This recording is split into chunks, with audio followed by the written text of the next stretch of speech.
Of supporting entrepreneurs and the startup ecosystem, Ratan Tata, way back in the year 2015, actually made the first of its kind investment in the Indian auto space in Cardekho. This certainly was a big shot in the arm for the company. Let's connect then with Amit Jain, the co-founder of Cardekho, to talk a little bit more about the memories that he shared, his experience with Mr. Ratan Tata and more. And thank you so much, Amit, for taking time out. A deeply revered man, Mr. Ratan Tata, joining hands with an auto portal, and this is way back in 2015. He invested in his personal capacity. What did that feel like for you and the company? It meant the world for us. I mean, you won't believe it was a dream to, kind of meet such a man. And when that happened, you won't believe me and my brother Anurag how excited we were. We went to Bombay to meet him in person. And I think I still can't forget that meeting. Still has an impact on my life.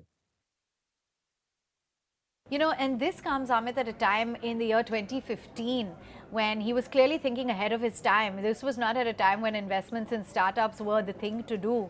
So what does that really tell you about how he was thinking ahead of his time even then? Look, Ratan Tata, sir, was such a humble man. When he met me, he said, I'll learn from you. And that was his approach to life. He would probably know the world and would, sit down with you and talk to you. That's the kind of man he was. He has invested in 50 plus startups, including ours. And I think he probably was supporting the new age India when even the startup funding was not very popular. And he started investing way back then. And I think we were just blessed to have his guidance, frankly, in our lifetime.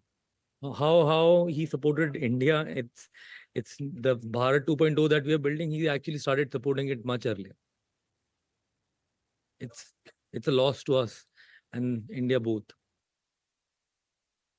And without a doubt, he was a huge inspiration to so very many young entrepreneurs such as yourself. What do you think was the messaging or the biggest learning from Mr. Ratan Tata? So I think he's the epitome of humility and ambition together.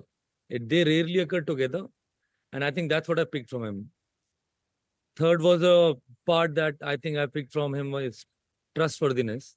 These are the key fundamental pillars we have also kind of put in our company. Have great ambition, but be grounded and never break trust. These are three things I picked from him, frankly, and we have deployed it in our whole group culture also.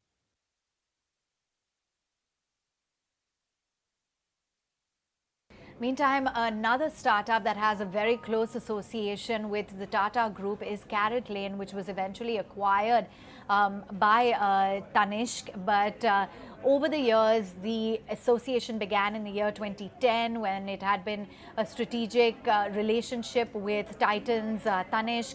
Then you had the company upping its stake and eventually, taking over completely. Mithun Sacheti, who is the former CEO of Caratlane, now joins us. And Mithun, we are mourning the loss of a true visionary leader who had so much of a big role to play in the startup world as well.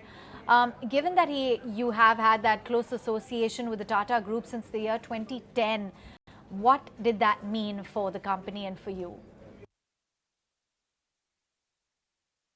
I think the survival of Caratlane would not have been possible without the Tatas. I have no doubt about that. Whether it was as a vendor partner or later on, the strategic relationship in which they invested. But as a child growing up, I don't think and I would speak for you as well also, that every individual in this country has a relationship growing in awe of the Tatas. Mr. Tata has felt like a family member to every single one of us. And I particularly, I feel that being a beneficiary of the House of Tata's, goodwill, I really do feel that it's an extremely difficult day for everybody today. So tell us about your first interaction. Did you have any with Mr. Ratan Tata, and what did it mean to have the backing of the Tata Group?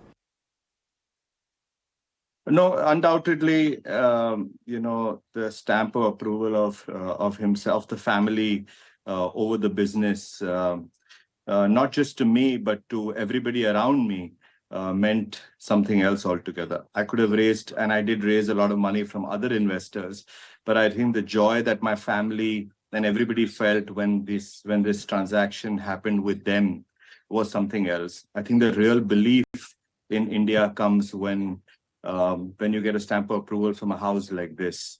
And I also, over the years, saw that you could build a lot of, you could build a great business by still following all your, having the same virtues that you would want to have as well also.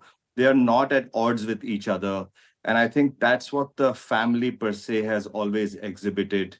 In the brief interactions, I have always taken away his curiosity as the biggest takeaway for myself.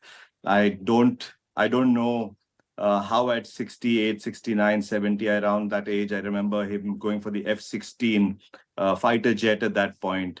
I think he was the embodiment of always wanting to learn, wanting to do something new. It was like more questions and more curiosity at his end than going to him and seeking advice. I think just a great way to have lived a life.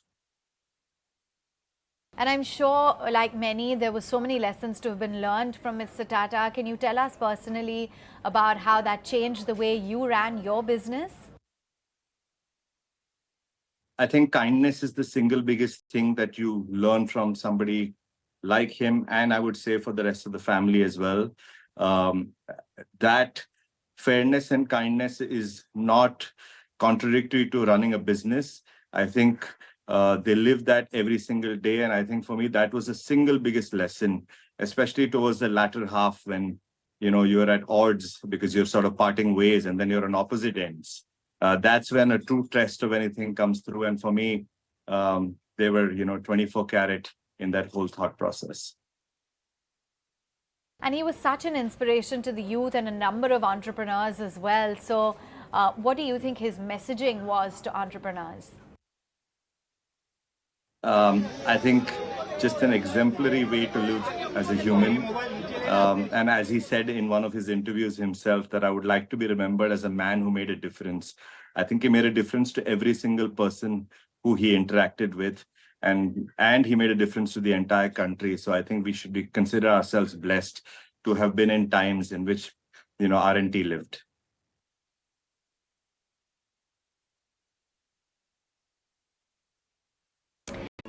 If you like this video, then like, share and subscribe to ET Now.